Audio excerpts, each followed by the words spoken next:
Om Namo Narayan. My greetings to all the interreligious peace seekers as well as all those who feel that world peace is utmost necessary for human survival. In the last lecture, we had talked about rebirth and samsara. Hope you had a good understanding for the religious scripture of Hinduism. And now let us talk about the Trinity or the Trimurti concept of Hinduism. You know, in the IRPA, there was a topic about the beginning. Every religion explained as per as their own scriptures how this universe came into existence, how this world came into existence. And from our own scripture, Rig Veda, I talked about Hiranyagarbha and Brahma coming out of the golden egg and world universe was created. In the next, I would like to explain you how come the Brahma and the two other projections came into existence and what's their role, and there will be a figurative or symbolic story about them. You know, Brahma is the central theme of Sanatan Dharma.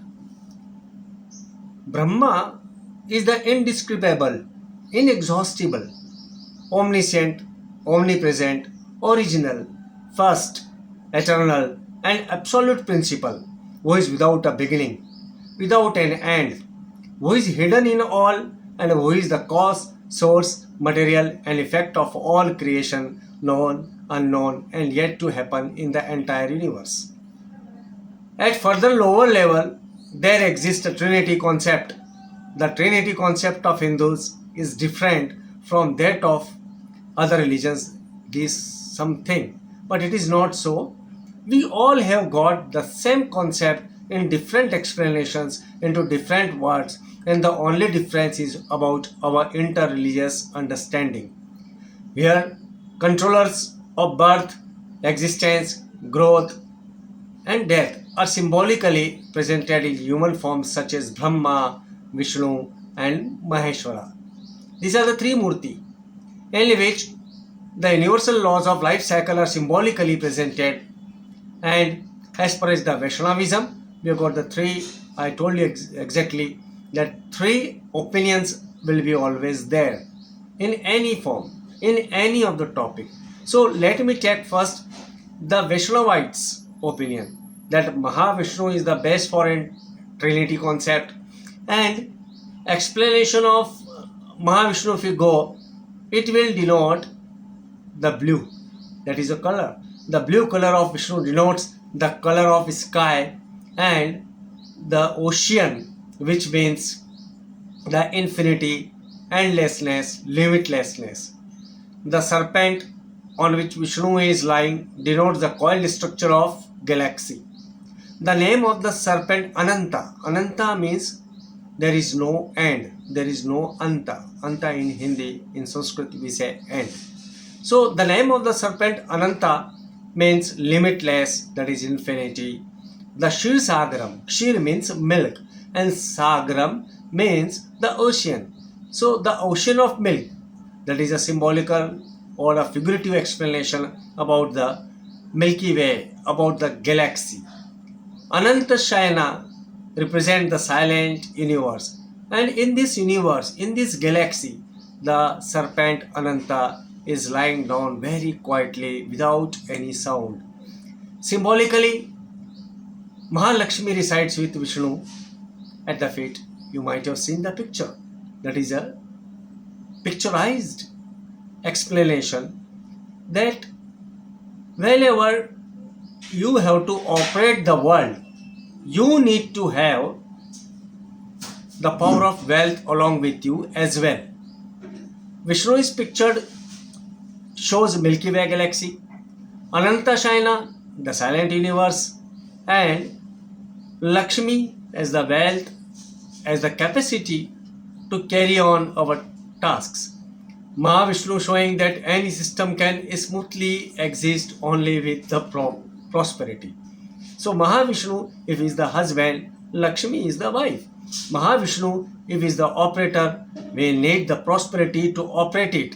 So Mahavishnu along with Lakshmi is a beautiful explanation. From Mahavishnu comes out through a lotus, symbolically the creator Lord Brahma.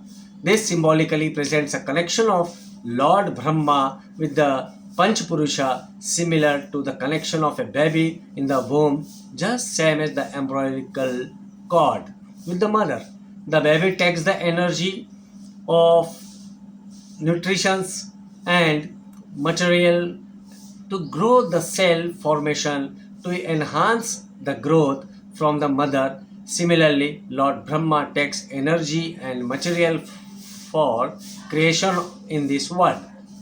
The four heads of Brahma represents the four axes required for any creation, such as X, Y, Z, the time axis. The Vedas, that those are the words of wisdom, the words of knowledge, in the hands of Lord Brahma. You might have seen into the picture of Lord Brahma, that is a symbolical expression that he keeps a book, that those are the Vedas, in his hands. And the position of Saraswati along with him as wife. Saraswati means the goddess of knowledge. As the wife of creator, what shall be her duties? Look, if you want to create anything, we need to have a proper knowledge. So, if Brahma is the creator, the knowledge of creation is given by Saraswati. So, these are inseparable components. The third one is Lord Shiva. He is the deity symbolically present the controller of death, destruction, as the destruction is for further construction. Mahavishnu and Lord Shiva are said to be connected through hearts, which only means inseparable. Mahavishnu and Lord Shiva are said to be connected in such a manner that in Upanishads and Yajurveda it has been written, Vishnu Asyardem Shiva, Shiva Asyardem Vishnu. That means in the heart of Vishnu resides Shiva, and in the heart of Vishnu, in the heart of Shiva resides Vishnu. So symbolically, Lord Shiva has powerful fire in the third eye, and this has been confused by most of the Western philosophers in the past or the religious people in the past as if he is having some evil power. But one must understand, Shiva is the Lord of Creator, is the Lord of Operator, is the Lord of Destruction, as he has got the power of everything, plus or minus, positive or negative. He is the alone responsible to perform the perfect balance. And he has got water in the tuft, that is Ganga flowing out of the tuft from the head of from the top of his head. So it has a beautiful gesture, and the snake around the neck. Snake denotes the desires, and Trishul trident in the hand with the 3 points, right? All the five respectively present destruction through fire, water, air, diseases, and using weapons. So beautiful gesture. And now think about his wife or the power. We Hindus believe that every power has got feminine touch. So Parvati, that means energy, that is force, that is Shakti, is symbolically presented as the wife of Lord Shiva. Through this combination of Lord Shiva and Parvati, it is shown that the destruction and construction can take place with powerful application of any one or more of the above, that is powerful fire, powerful air, water, diseases, weapon, only have the destruction capacity. So all these destructive forces are in the command of Lord Shiva. So at the context, when we are talking about world peace through religious harmony, when we are talking about the balances into the different religious differences, into the different ideological differences, cessation of war, Lord Shiva can be termed to be the topmost gesture, topmost explanation to stop the wars. Thus, they become inseparable, Lord Shiva and Parvati. In the concept of Ardhanarishwara means half male, half female. In the fact, Brahma, Vishnu, Maheshwara, and the Lakshmi, Parvati, Saraswati are the symbolic presentation of the Trimurti, of the life cycle of spiritual, social, and physical levels. When scientifically explained, always the Hindus consider the knowledge, prosperity, Shakti, power in the feminine gender. As I told, we need to understand that what is needed to perform well. This way, when we talk in the scientific terminologies, what happens? In scientific terminologies, when we talk about proton, electron, neutron, and these three particles are always revolving around a nucleus. So we can correlate it to Brahma, Vishnu, Mahesha along a nucleus that I am going to discuss you as the main gist of today's lecture, so that all the confusions those might have taken place during this lecture will get a clear identification how the Hinduism describes the emergence of universe, the operation of this world, as well as destruction as a continuous process that is taking place within our body every time. So in the physical plane, that is within ourselves, Brahma resides as the psychic power, psychic element, and Vishnu as the mental element, Shiva as the physical element. In other words, Brahma is the intuitive mind, Vishnu is the conscious mind, and Shiva is the physical body. In mental plane, Brahma manifests creative ideas, Vishnu as the inspiration and encouragement, whereas Shiva is the doubt and hesitation and clearance of all doubts and hesitation by a you can say spontaneous end. Brahma manifests as the thought, Vishnu is the action, and Shiva is the corrective action. So Brahma is the initiator, Vishnu the perpetuator, and Shiva the remover. So lot explanations you can say has been there. You can understand it very easily that when we talked about the mental plane, physical plane, on the earthly plane, Brahma is the sky, Vishnu is the sun, and Shiva is the moon. Among the regions, Brahma is the upper, Vishnu the middle, and Shiva the lower. There is a base, is a permanent base to support everything to stand upon. In a day, you can say we measure the day and nights. Brahma is morning, Vishnu is afternoon, as Shiva is night. So at the end, we can say that nature they manifest as the three qualities of gunas, which are described in the Bhagavad Gita, that sattva guna, sato guna, right? That is sattva. That is for Brahma. Then you come towards rajas, rajoguna, that is egoism, that is for Vishnu, and tamas, that is the darkness in which we all are floating, that is Shiva. So nicely you can understand that these are the qualities or the projections of the original values of our existence. Brahma, when we talk about Sattva, it is the creator. When we talk about the Rajas, Rajas has got a royal touch. I explained it to you the last lecture. That is Vishnu. And Shiva, that is Tamas. That has got nothing to overwhelming or nothing to do with the over anger. That is at the end about the third eye. All those concepts are there. So, mainstream that is popular in Hinduism, all these three gunas are manifested as well, and the paths of solution, you can say Brahma manifest the knowledge, Vishnu the action, and Shiva renunciation, that is moksha, mukti, like this. So these explanations of the gods, actually of the singular god, not the multiple ones, are the connecting layers of Vedic concepts of Brahma. So now let me come back. Look what happened. Hiranyagarbha was there, if we say. Who was prevailing then, when Brahma was not emerging, when Vishnu was not emerged, as well as Shiva was not there?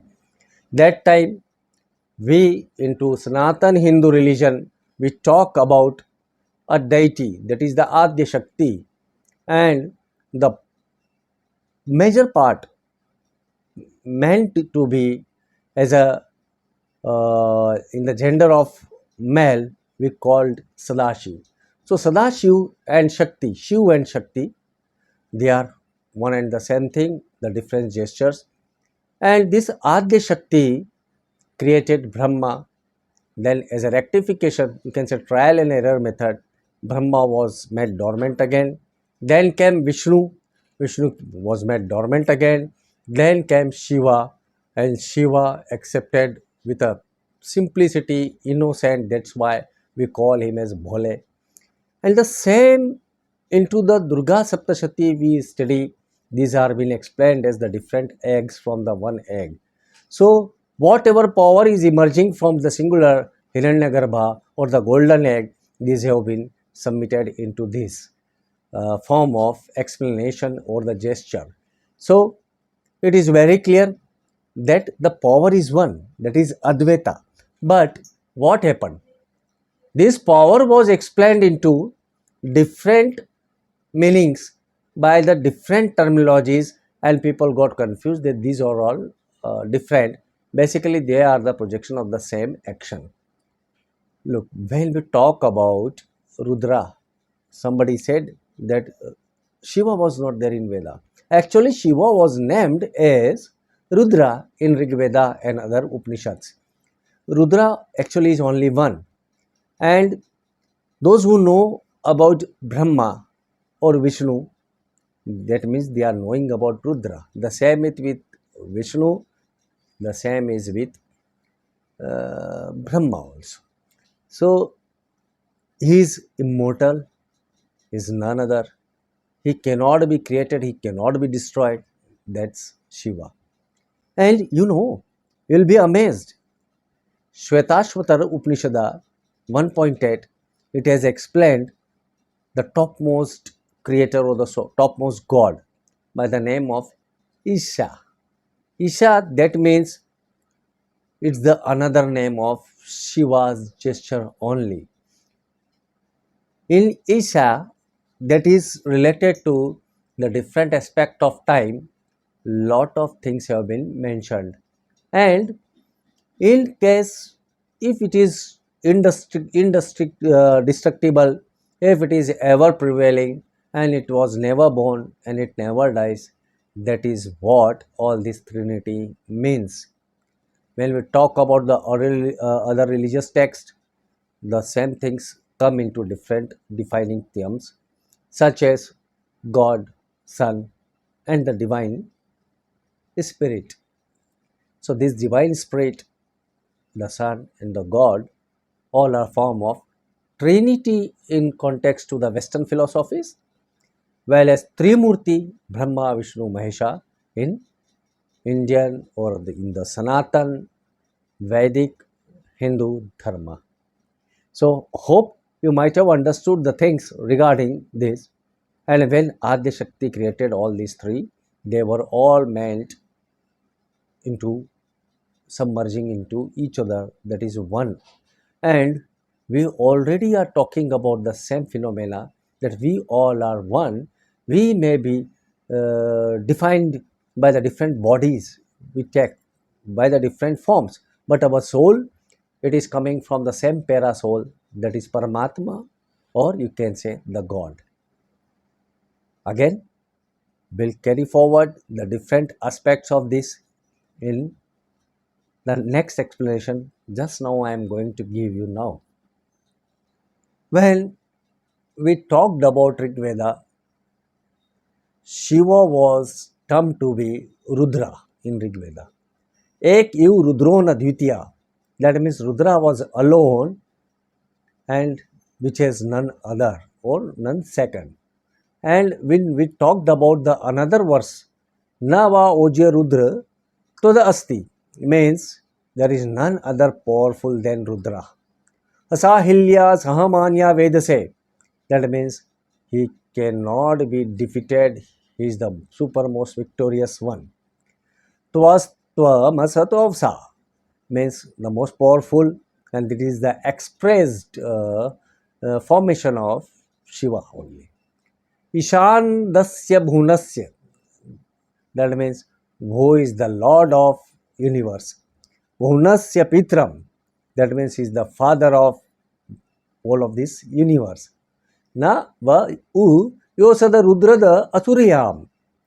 And the power of God never goes away from Rudra. Puru Rupa, that means many forms. Yajatam Vishwarupam, that means in his form only this whole universe is there. Pushti Vardhanam, that means he is the cause for the development of this universe. So in Katopnishada 1.3.9, it has been mentioned the same things about Vishnu. That makes clear that they are not different. In that Upanishad, it is written, Vigyan Sartiryastu Manah Pragrahamanaraha So Advana Paramapnoti Tadvishro Parampadam. So, if anybody is not having the driving force with the full wisdom, so on your mind there must be some controller, and that controller if is there, that takes you to the ultimate goal, that is Vishnu.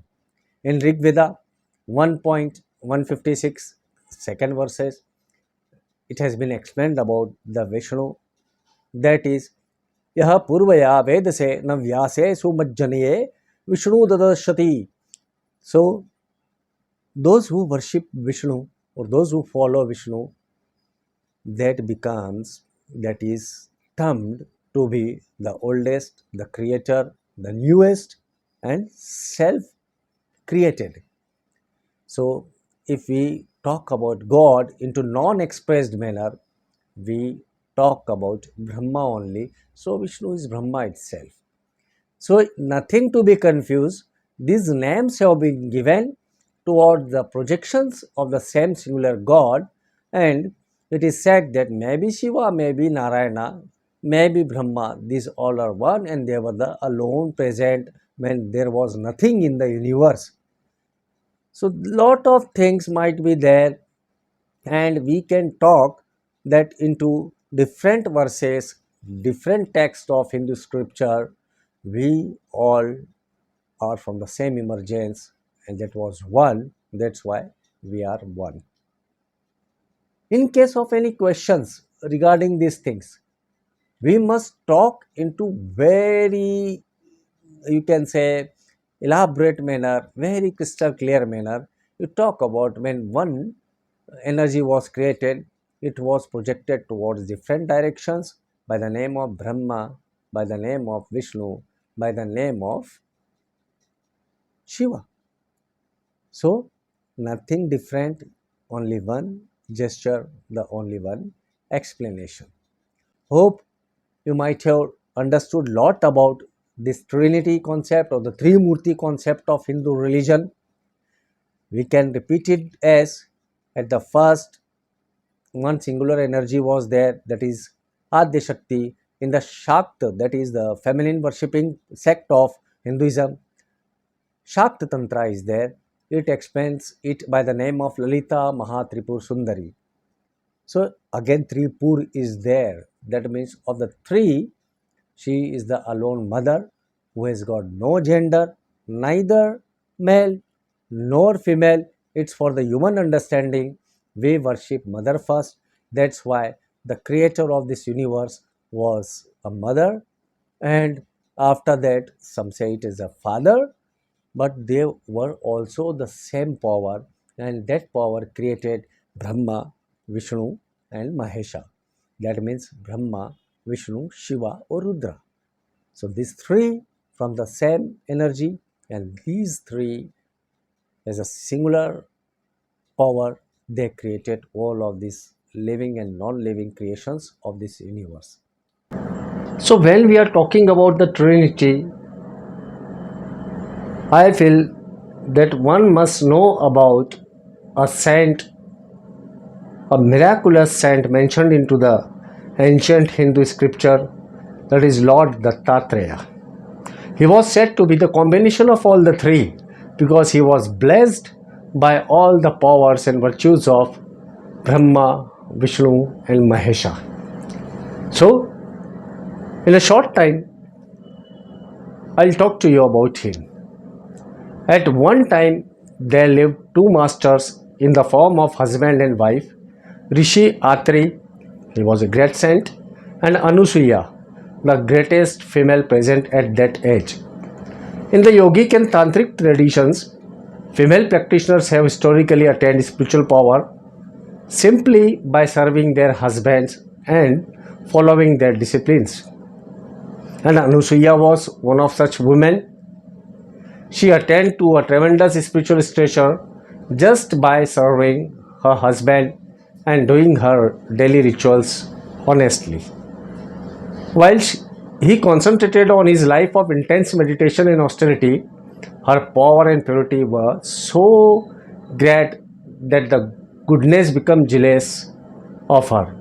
So the goddesses, all the three, Mahakali, Mahalakshmi, Mahasaraswati, they become jealous of her and wanted to challenge her. This is a symbolical, figurative story. Thus they approached the Trinity, Brahma, Vishnu and Shiva, and requested them to come to the earth to test her. And in Hindu tradition, if anybody visits a home, guest is treated as the deity itself. They must be provided with the actual and honest hospitality. This means it is seen as highly inauspicious to not feed a guest one day. So, once Anusuya was at home alone, whilst Atri had gone to the river to take a bath. At this precise time, the three gods appeared in the form of wandering monks, begging for food because she did not have any prepared food in the house at that time. She told the monk to wait a while for some food to be prepared. They answered, "Thank you, but we have one condition. You should serve us the food without clothes, without any of ornaments on you." In the Hindu tradition, if a saint asks for something, it is seen as a divine order and unacceptable if we deny it, and very inauspicious even to deny it. So Anusuya found herself in a dilemma. What sort of saints were these? So she got the direct message from the universe that they were the Trinity gods and they are testing her honesty and her etiquettes, her code of conduct. So she found a way. Anusuya went inside, took some water in her hand and chanted some mantras and sprinkled it on the monks. At that moment, all three of them turned into small babies. Anusuya then took them on her lap and fed them milk like a mother, and as the all conditions were fulfilled, the tests were technically overcome. The gods were delighted and said, "We would like to bless you, ask for a boon, and we will give it to you." She answered, "I would like you three to combine yourself, enter my womb, and take birth as my son." They accepted her request, blessed her by entering her womb as one entity. When Atri came back home, he already understood everything that had happened and he was very happy about her wife performing such a deed of wisdom. So there are two explanations. She gave birth to Chandra Rishi, who was very calm and quiet like Brahma. She gave birth to Durvasa, who was very much, you can say, human, full of anger, always trying to hurt anyone by the words. And thirdly, she was not satisfied, so she prayed again and she got pregnant and she gave birth to a child who was a combination of all the three, Brahma, Vishnu, Mahesha, and that was Dattatreya. So Dattatreya was born in such a manner that he is termed to be the most divine saint of all the segments, of all the lineages of Hindu worshipping, and he is said to be Devadi Guru. That means he is the Guru of all Gurus, Master of all Masters. And each yuga, we need to understand that every era it has own master, an avatar who acts as the supreme spiritual teacher of that era. In the same way that Lord Krishna was the Yuga Acharya for Dwapar Yuga, Dattatreya was the supreme teacher of the preceding era of the Treta Yuga. Treta, Rama was there, Dwapar, Krishna was there. Within the aforementioned mythological story of Dattatreya's birth, he was said to have been born with the three heads of Brahma, Vishnu, and Shiva. Symbolically, it is expressed his mother Anusuya that this form would make it very difficult for you to survive in the society. So, she converted her heads into one. That means his wisdom was combined together in the wisdoms of all the three into a single personality, and that personality was Guru Dattatreya. While Dattatreya's exact historical origins are from all the yugas, from all the eras, so you cannot find about his exact timing, but in the stories, ancient most scriptures, he has been mentioned into all the yugas, maybe Dwapar, Treta, or whatsoever. In the Mahabharata, he is explained as an exceptional rishi with extraordinary insights, capacities, and knowledge. The classical texts describe him as having renounced the world and left his home early to lead the life of wandering ascetic. After leaving home, Dattatreya wandered naked in search of the Absolute. He seems to have spent most of his life roaming around the area between North, Mysore, Maharashtra, and Gujarat of India, as far as the Narmada River in the Madhya Pradesh as well. He attained full realization at a place not far from the town now known as Gangapur, near the peak at the Mount Girnar. His original temple of Dattatreya is there, and it is believed that he still resides at the top of that mountain. And this story itself says that if you act wisely, if you accept the power of creation, operation, and destruction, that is a godly boon, you can be like Dattatreya. And the sect to which I belong, that is Sri Panchadashnam Juna Akhada. 5 names are there. Juna means oldest one, and Akhada means you can say the troop of army where resides. And I am the Mahamandleshwara, that means I will lead that thing. And our Lord, we are under the lineage of Guru Dattatreya. And about him it is said, Kada Yogi, Kada Bhogi, Digambar Namasute. So, Kada Yogi means sometimes he acts like a pure sand, sometimes like a worldly creature, sometimes very happy, sometimes very sincere, sober. So these are the different bhavas, different aspects of human mind, and those are at the highest efficiency resides in a saint who follows Dattatreya. So the combination of Trinity into one, Dattatreya, and I hope that this symbolic story as well as the explanation about the Trinity or the Trimurti will guide you for the Sanatan Hindu text and Sanatan Hindu wisdom forever. For today, it's okay. I have been very keen to listen to your questions last time. This time also, I would like to have some discussions, some questions from your side, and even you can answer after this class also, question after this class also into direct messages to the forms you have filled, to the links you get, and I will try my best to answer to them. Enough for today. Have a nice time. Om Namo Narayan.